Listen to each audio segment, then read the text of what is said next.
people. Less than 2.5 hours for Blue October to come on. The time I'm recording this. Yay. Can you tell I'm excited?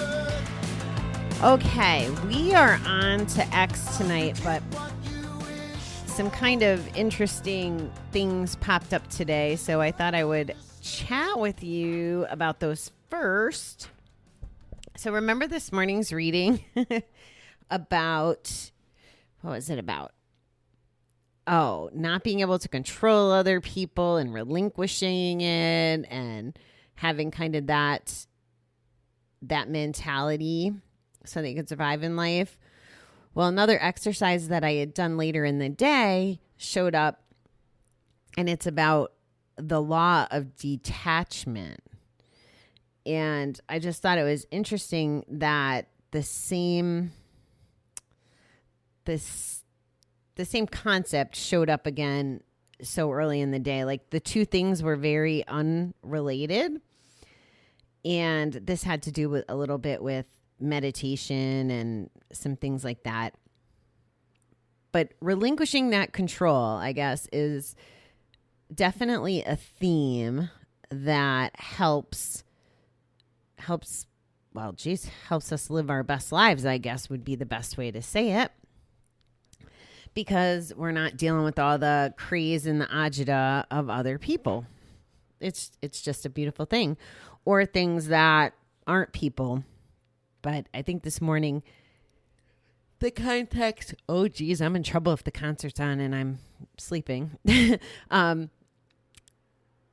context of other people and then, things as well. Because really where I stand on so much of my recovery stuff and what I believe works has to do with how we change our perspective, how we dig deep and solve the problems before it leads us to go mask them. I know you're learning all this because we talk about it every day, but it's just so important to empty our buckets and get rid of that negative stuff. And, I won't beat a dead horse because we did talk about it this morning. I just thought it was interesting that it showed up again. Okay, so some interesting words I liked. Okay, so my silly X word that I think I like the best is zany. X-zany. I don't even really know how to say it, but it shows up as X-A-N-Y, which stands for a lot of energy.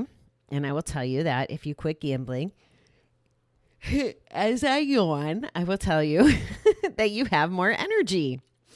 It's a side effect. As you start healing and growing, you get more energy. It's probably because you're sleeping now and you're, getting rest. You're not on a wacky schedule and you're not being drained by the lies and the manipulation and the guilt and the shame and all the other shit feelings that come along with still living the vicious cycle.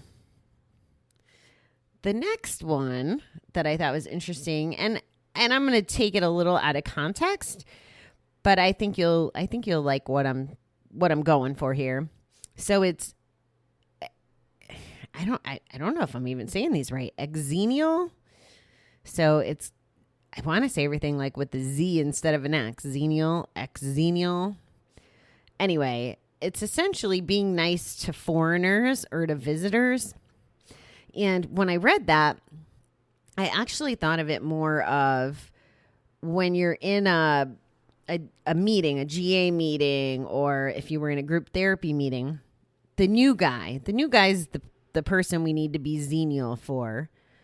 When I was having a conversation earlier this week about the different GA groups and the frequency of new members, they show up once and they leave. Like, it's our obligation as people who have found their way in recovery to reach our arms out and be exenial, however you pronounce it, to these people. They're not foreign to us as in a country, but they're foreign to the culture of Gamblers Anonymous or group, or even if it's outside of anything outside of the recovery world. If you connect with someone who's looking to quit gambling and they don't want the program, but oh my goodness, I'm so sorry.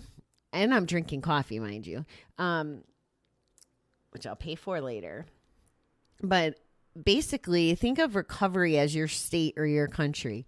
And if you're someone who is coming from active addiction, is coming to you for help or guidance or direction or whatever you want to call it, be exenial to them. Help them find the path. I mean, that's what happened to us in the beginning. I don't think any single person that listens to this show, that is in any of my rooms or groups, that is me, that is anybody, did this by themselves. It's just not possible.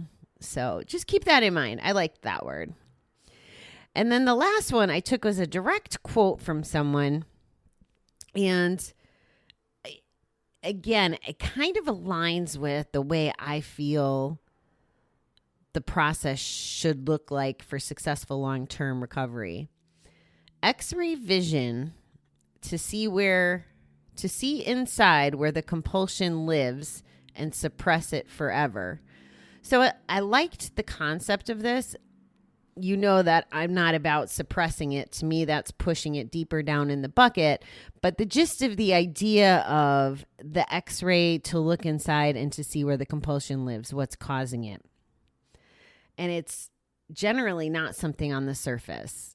The surface stuff is just the surface stuff. There's usually roots digging well below the bucket. And this is speaking from great experience and great digging. And I don't mean great like I did a great job at it, but great like the magnitude was massive of the digging and the stuff that I've done. I mean, as recently as the money hypnosis, whatever that was. And that was a powerful enough experience that I keep telling you, like, whoa, that was some deep digging, and it primed me for my meltdown in coaching when we had the money class. That's just one example. Is like, where do I get this from? Where are these ideas stemming from, and why can't I deal with them?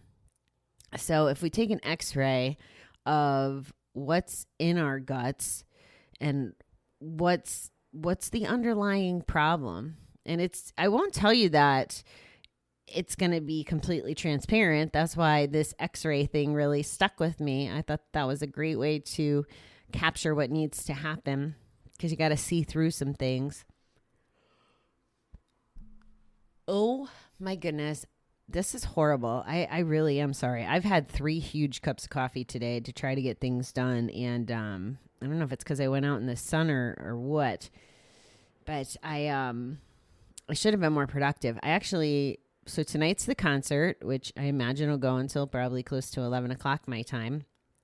And part of what happened today was I'd gotten a phone call asking my opinion about a certain vehicle that I've owned in the past from my stepfather. He's like, you really liked, this particular car.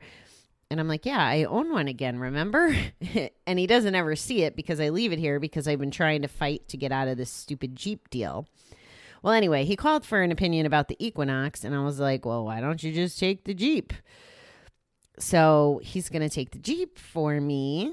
And he's coming up tomorrow, which is exciting, but I had to clean out the Jeep and make it somewhat respectable to hand off to someone, as well as they're going to stick around to pick it up, and we're going to go golfing in the morning.